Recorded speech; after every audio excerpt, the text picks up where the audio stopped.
Tom from PC Gamer here with Andy from Creative Assembly, talking about Total War Warhammer. Yeah. So tell me about the game. Well, it's the mashup kind of everyone's always wanted. Total War, a franchise of 15 years, doing the best historical war games in PC gaming. Now, fantasy coming in with Warhammer, a 30-year-old British franchise. And now it's time to see what orcs, goblins, giants, griffins, dragons are like in Total War. And Total War's always been a very historically accurate, to a degree, series. How is it, like, how did you adjust to putting magic and these weird creatures and stuff like that into the game? Well, we kind of treated it like we did a historical title. You know, we did lots of research. Myself, I used to work at Games Workshop, so I kind of know the worlds inside and out. I was keep going with the lore master, and we're going to make sure that, you know, orcs speak with that Cockney British accent, that Karl Franz is statesman-like because he's the emperor, and yeah, so we're really attacking the lore like we do with the historical titles, be it Rome, the Shogunate, or anything like that. For gameplay-wise, it's a whole new ball game because you're bringing in flying creatures, you're bringing in magic, you're bringing in giant creatures to attack castle gates, obviously stuff you can never do in ancient Rome. So, speaking of lore, the Warhammer world, I mean, you work at Games Workshop, I don't need to tell you, it has novels and novels and books worth of lore. Like, how much did you guys dig into that for this game? We're going to go as deep as we possibly can. In fact, what we're doing is we're generating new lore because obviously Games Workshop, they develop the lore to what they need for battles, but Total War's more than that. It's an empire simulation game in many respects. So we need places and things that aren't necessarily covered. I suppose that's where I come in. I can say what a goblin sawmill is, which has never been needed. Turns out a goblin sawmill is a load of snotlings on a conveyor belt running really fast, automating the saw.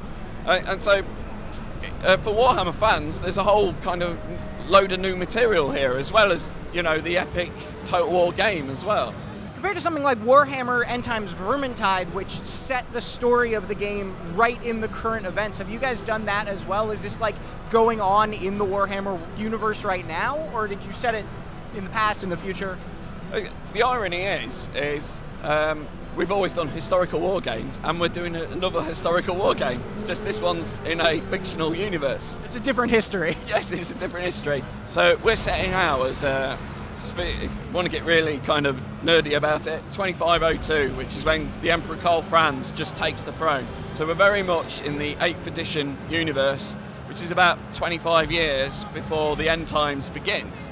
However, unlike previous Total Wars, we're not moving the timeline on. So when you end a turn, you don't end a year, you end a turn. So in a way, our game's almost frozen in that aspic or amber, almost in a kind of comic book timeline, in the same way that Peter Parker never ages as Spider-Man. Well, he does incrementally, doesn't he?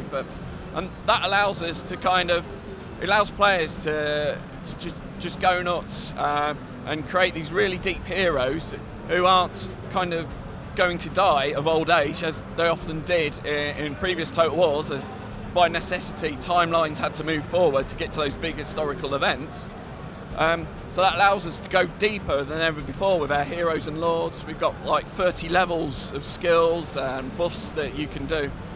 What that means is you get, as a player, you get very attached to these characters, and you then have second thoughts about committing them to battles, because you do, and they die, they're gone. However, if you never do that, obviously there's a massive resource tied up there, so you've got to commit them at some point. Was it difficult at all to make it feel like a Total War game still, while you were adding all these different mechanics and these heroes and magic and all that sort of stuff? I don't think so, no. I mean, there's a reason, like, ever since Total War's existed, people have always said, oh, Warhammer and Total War are a great game. And in fact, we've been talking with Games Workshop 10 years about doing it. The stars finally aligned, and here we are. So, you know, it's still very much a Total War game. Veterans of Total War will know exactly where they are, be it we've got an introduction, we've got like spells and flying creatures and big monsters, so to speak.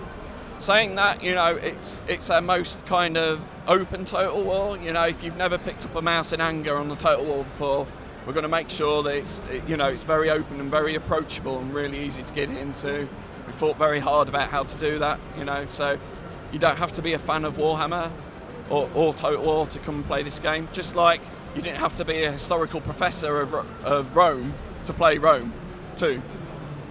Well, thanks very much for talking with me, and stay tuned at PCGamer.com for more from PAX East.